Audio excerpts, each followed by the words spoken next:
What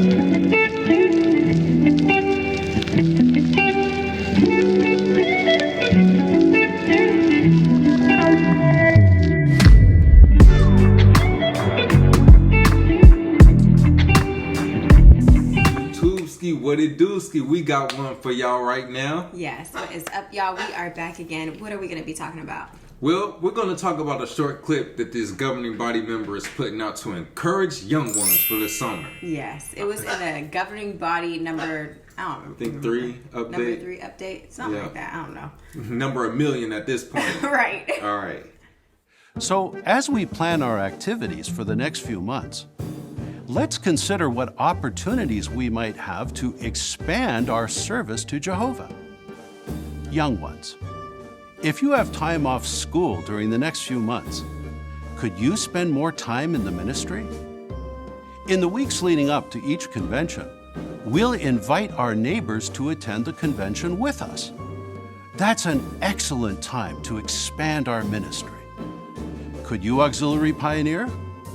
Many of us have fond memories of auxiliary pioneering during school breaks. Of course, this applies not only to our younger ones. All of us want to consider if we could auxiliary pioneer. Perhaps we might even be able to do so as a family. Could we reach out to work some unassigned or seldom worked territory? No doubt such activities would bring us deep joy and satisfaction. Some of you young ones are finishing school in the coming months. If so, have you prayerfully considered the goal of regular pioneering? The new service year is just a few months away. Why not consider putting in your application? There are also opportunities to volunteer for Kingdom Hall maintenance and construction. Could you apply to share in this work? And remember that baptized brothers and sisters 18 years of age and older may now apply for Bethel. That's another wonderful way to serve Jehovah. This is also an excellent time to think about attending the School for Kingdom Evangelizers. Recently, the governing body encouraged young ones to consider the goal of missionary service. SKE is the door to missionary service. Have you put in your application for SKE? Remember that baptized brothers and sisters who are at least 21 years of age and who have been serving as regular pioneers for at least 2 years may apply to attend. There are so many exciting opportunities. Please carefully consider which ones may be open to you. So something I want to point out in this is literally the fact that they try to glamorize putting in more hours during your summer. Like, I just remember being in school, and like school, it was basically like work. Like, you were there 8 hours a day, you had to wake up early, and then who knows what kind of things you had to do afterward, like if you had homework or any kind of sports or any kind of event, which Jehovah's Witnesses usually not really, but regardless, it was exhausting. School was exhausting, let's be for real. And then on top of it, now you want us to spend our free time, our summers, in the ministry. Come on, it's doing like auxiliary pioneering. Make it make sense. It's like you get in trouble for too much free time as a Jehovah's Witness. Yes. Oh, you could be doing this with it. And they talk about, reaching out where the need is greater, or even signing up to go to Bethel and things like that. Yeah, SKE. Yeah. All of these things that are not even in the Bible in the first place. Yep. This is something that was my dream back whenever I was Jehovah's Witness. I'm like, I'm going to pioneer for a couple years, and then I'm going to go to SKE school, and then I'll be able to serve where the need is greater. But really, at the pinpoint of that was I wanted to be able to travel and not feel bad about it. So basically, it's like everything that you do or desire to do, you have to try to make it spiritual in some way to not feel guilt or shame. Literally. Even like, free time, like service. Yeah. You have to make sure it's always about Jehovah. Even if you kicking it at somebody's house, like, let's stop by so-and-so's house. Yeah. And then at the end, you leave a magazine Yeah. so you can counter this time. Man, y'all was kicking it. No, facts. Yep. Facts. Because we did a lot of big service groups, and the highlight of our service groups was going around the city, exploring, you know, going out to lunch, like doing something fun after. It was never the actual preaching work. Right. Never that. It was Yep. always the association that came with it. Another thing you have to point out about young people. Young people do not choose to be Jehovah's Witnesses. Yeah. They're forced to be Jehovah's Witnesses. Yeah, you most got to of the think. time, that's the truth. You know what I'm saying? And a lot of the times you were punished for not getting along with the program or not being indoctrinated. For Yeah. example, if you don't get up and go to the meeting Sunday, oh, you can't go outside because you didn't go to the meeting. Or skating was a big thing back in Ohio. You know, you can't go skating, you didn't go to the meeting. Or Yeah. even other witnesses, you would have to explain, oh no, I went to another hall. Oh, okay, because they look at you like, you weren't at the meeting, brother, but you were Yeah. able to come skating? Yeah. Even with work. Oh, you're able to get up and go to work, Yeah. but you don't make the meet. Man, last I checked, work helped pay bills. Okay. not the Facts. meeting. Facts. And Yeah. I think a lot of times it's some type of coercion, like even for teenagers. I knew a lot of teenagers who like wanted a car, and their parents would say, okay, if you pioneer, we will buy you a car because it's for Yeah. your ministry. That was a thing. Like that was a thing in a lot of households that For sure. that's what parents did. So a lot of times it's not kids doing things out of their genuine desire to do it. No, like they're being coerced in some way. you know? Exactly. Even with baptism, oh, you need to get baptized by this point. Yeah. Oh, you're still not baptized? Yeah. Well, if you don't do this, you got to get out of my house. Or they'll always quote, Yeah. in this house, we serve Jehovah. Yes. So as long as you're in that house, you are forced to do something. Just because that's the only way you get to have this roof over your head. Yeah. Yeah. And I always feel like kids they're like closer to God in a sense because they have this free spirit, they have a questioning attitude. Everything is always why? How does that make sense? Like, you know, Yeah. like they're always trying to seek questions, and you could see how humans are in like their true nature before all the indoctrinations of life come into play. True. So even with kids, like we get indoctrinated from a young age to believe like, no, we do this because that's just how we do it. Like even whenever you would ask your parents something like, well, why or whatever, because I said so. Like that's basically the same theme into the religion. Yep, when there's nothing wrong with asking questions. No, there's not. Yep.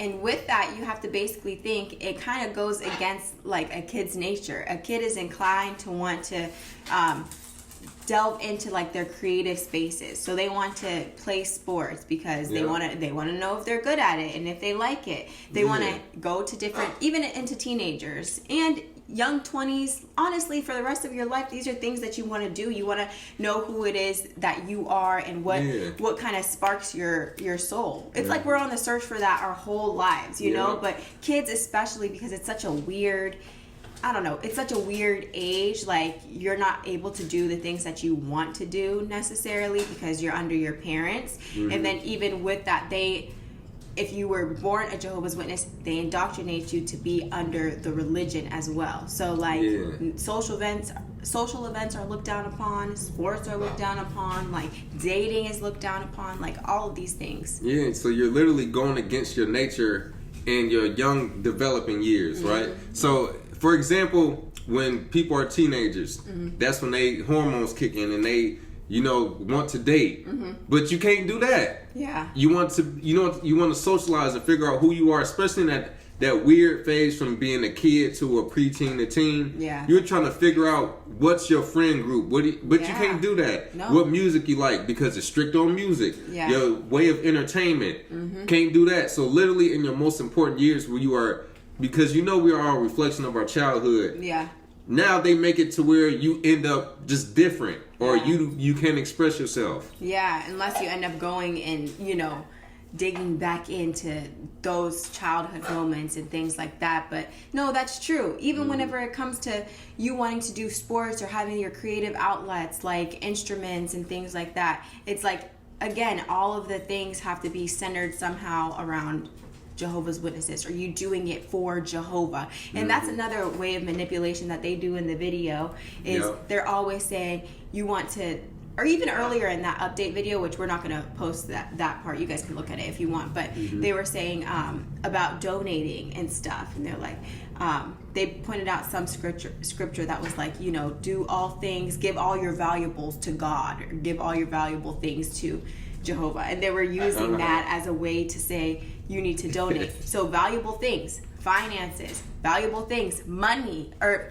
time you can't get back. No. You know what I mean? Like, that is one of the most valuable assets that any of us have, because you can never go back and take it. There's no refund for that. There's no refund. Sometimes with money you have a refund situation, you know, or you could gain it back, but you can't gain your time back. No.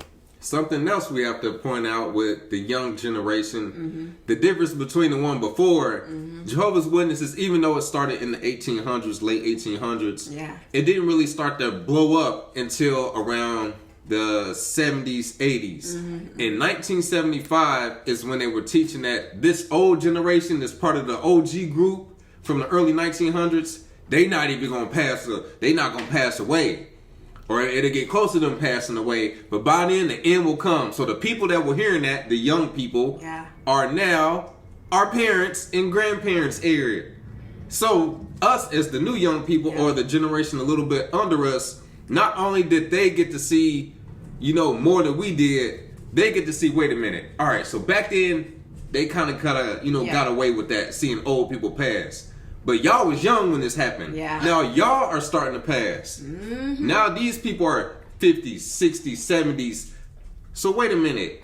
So what's going to happen? Are we going to also get old? Exactly. Now it's not working with these generations, and now they get to also see they got to keep moving the goalposts. Well, this generation, or the people that knew this generation, or the overlapping, or if you knew somebody that knew somebody, so it's starting to fall apart. Absolutely. And I think just in general, like even taking religion out of it, my generation, like our generation and the younger generation, even under us, it's almost like we have this like rebellious spirit to where things that our parents said would never work have worked for us, you know? So like even when it comes in terms of like careers and things like that, like nobody ever thought that you could make passive income online. Like that's not a thing. In my grandparents' generation, that's not what you did. You know what I mean? Like in my grandparents' generation, you had a job and then you'd have your pension, your 401k, and I don't remember what else. Oh, Social Security.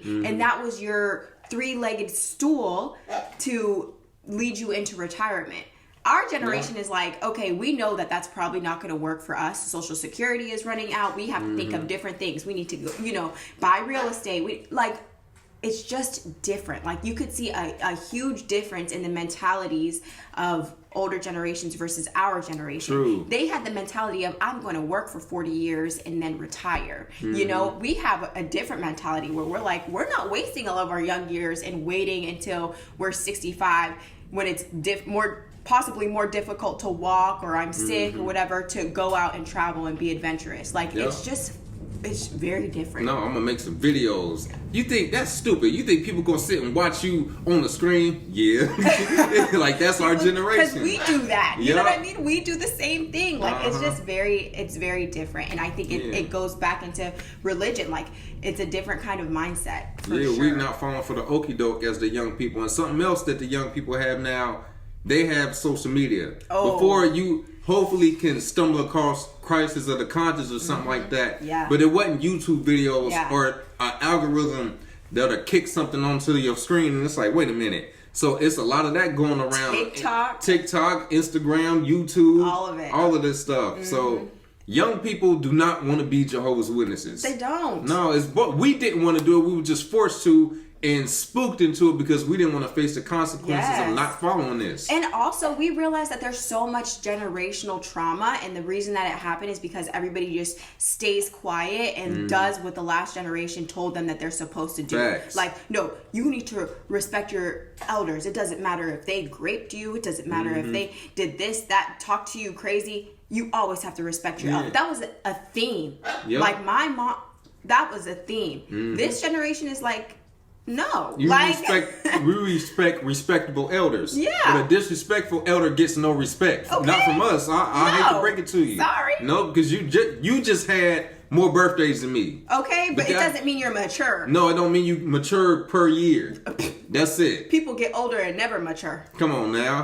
Never grow up, but they got old. Facts. Yep. So what y'all think? I know it's going to be some young people in the comments for sure. Older people will recognize the same thing because they say it all the time. They're like, you know, like the younger generation is different, and we're glad to see that younger people are starting to wake up and not waste their time. Yeah. Come on now. They say the only thing in this world that stays the same is change. Change will always happen. I believe that. Me too. The only constant in this world is that there's ebbs and flows in life. Always. So if you can like be okay with that reality, then the downwards don't feel so bad. No, you know what's going on. Yeah. You feel the polarity. Yeah. But hit us in the comments. Hit us on our Instagram at Awaken Truths IG. Don't forget TikTok at Awaken Truths LLC. And we have our healing journal. We have our normal edition and Pimo edition. And just catch us in our next video. Don't forget to like, comment, and subscribe. Peace.